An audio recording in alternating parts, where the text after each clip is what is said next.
Hello everybody, एक बार फिर से आपका स्वागत है आपके अपने यूट्यूब चैनल पर जिसका नाम है सक्सेस हरियाणा।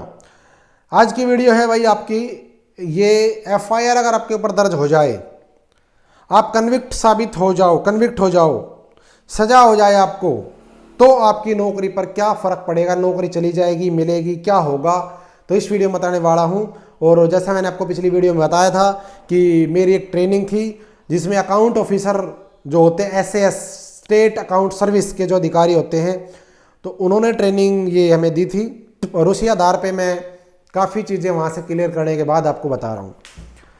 देखिए, आपने कई बार सुना होगा कि जी कर्मचारी जो सरकारी होते हैं वो लड़ाई झगड़ों से थोड़ा बचते हैं। आपने आस पड़ोस में देखा होगा, कहीं पे मतलब पड़ोसियों का झगड़ा हो गया, वहाँ पे क्या होगा, जिस घर में झगड़ा हुआ उस घर में अगर कोई सरकारी कर्मचारी हुआ, चाहे फौजी हो चाहे सिविल का हो, कोई भी हो, वो बचते हैं कि हमारा नाम ना आए कहीं पे। सुना होगा क्यों बचते हैं, उसका कारण है। और क्या बचना चाहिए, मतलब कुछ ऐसा हो जाता है कि बचना चाहिए या कुछ मतलब ऐसे ही अफवाह फैल रही है, वो चीज़ें मैं क्लियर करूंगा इस वीडियो में। दो तरह के पहलू होते हैं।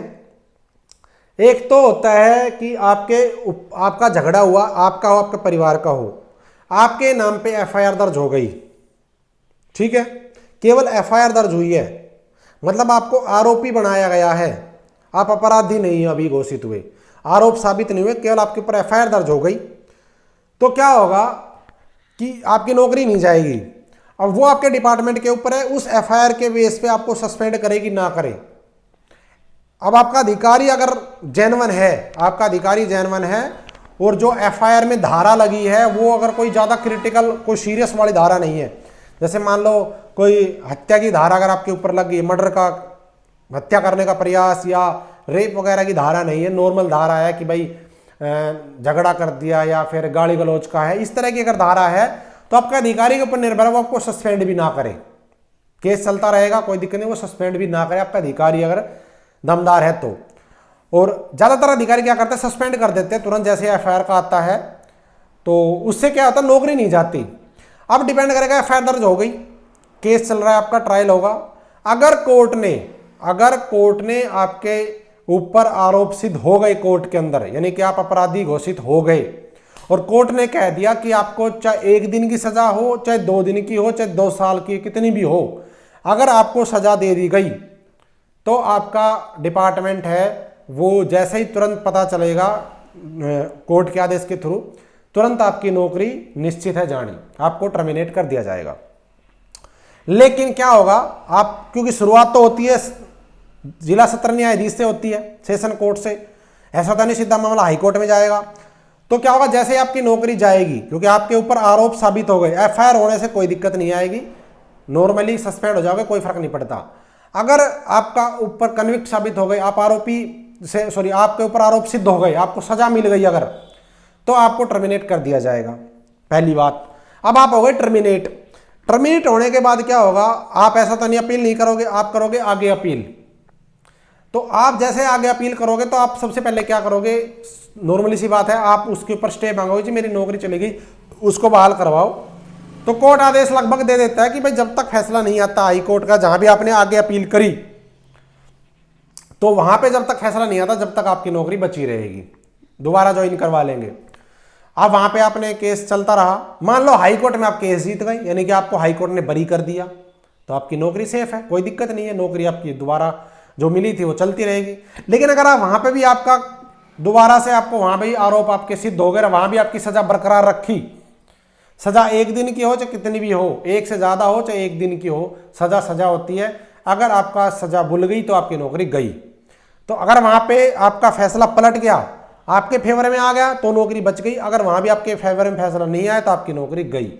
फिर हो सकता है आप हाई कोर्ट से आगे सुप्रीम कोर्ट में चले जाओ या डबल बेंच में चले जाओ, जहां भी जाओ, तो फिर आपके ऊपर फिर वो स्टे लग जाएगा। डिपेंड करता है कोर्ट पे, जरूरी नहीं मिले ही मिले स्टे, डिपेंड करता है कोर्ट पे। मान लो हाई कोर्ट में भी आपको सजा बरकरार रखी हाई कोर्ट ने आपकी, और आप चले गए सुप्रीम कोर्ट में, और सुप्रीम कोर्ट फैसला बदल के आपको बरी कर दे, तो आपकी नौकरी सेफ है, आपकी नौकरी वापस मिल जाएगी।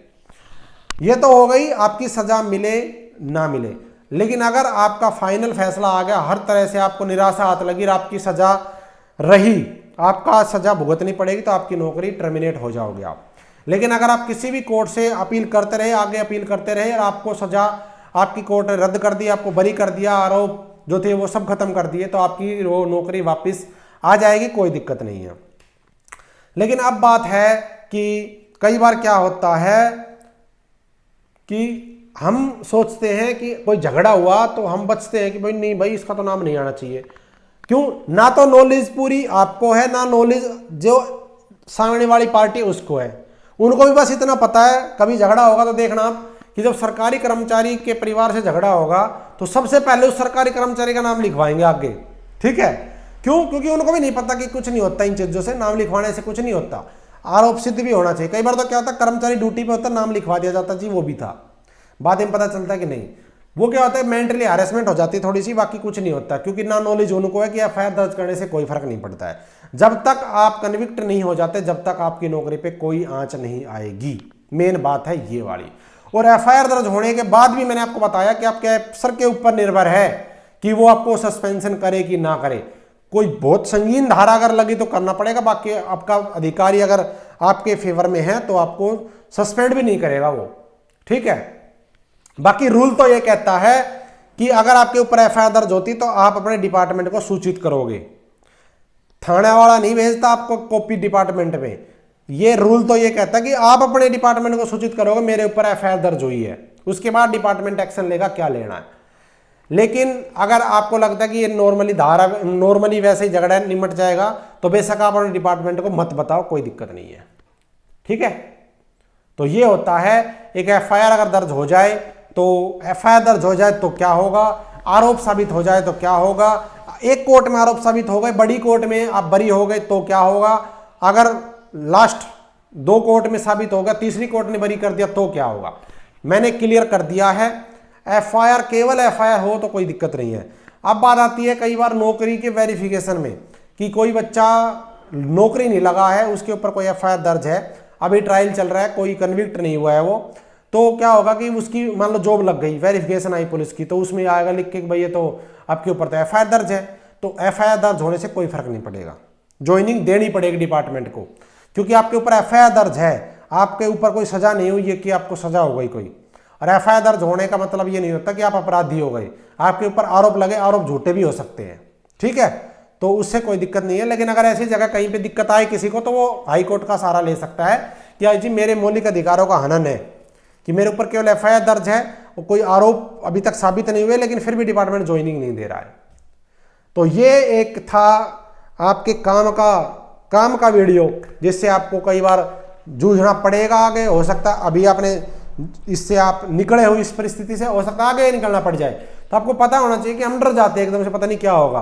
तो कोई दिक्कत नहीं है, जब तक आरोप साबित ना हो कोई दिक्कत नहीं है, मेन बात ये है। ठीक है? तो धन्यवाद। अगली वीडियो आएगी सस्पेंशन होने के बाद क्या फर्क पड़ता है प्रमोशन पे, क्या नौकरी पे पड़ता है, क्या होता है क्या नहीं होता, वो बताऊंगा आपको अगली वीडियो में। और इस वीडियो में इतना ही। चैनल को सब्सक्राइब नहीं किया तो भाई कर दो। ये चैनल आपको गवर्नमेंट कर्मचारी के संबंधित बहुत बढ़िया जानकारी देता है, जो आपके नौकरी में पूरी जिंदगी काम आएगी। बहुत सारी वीडियो मैंने बना रखी है, प्लेलिस्ट मिल जाएगी आपको चैनल पे, सर्विस रूल से संबंधित देख लेना। Thank you.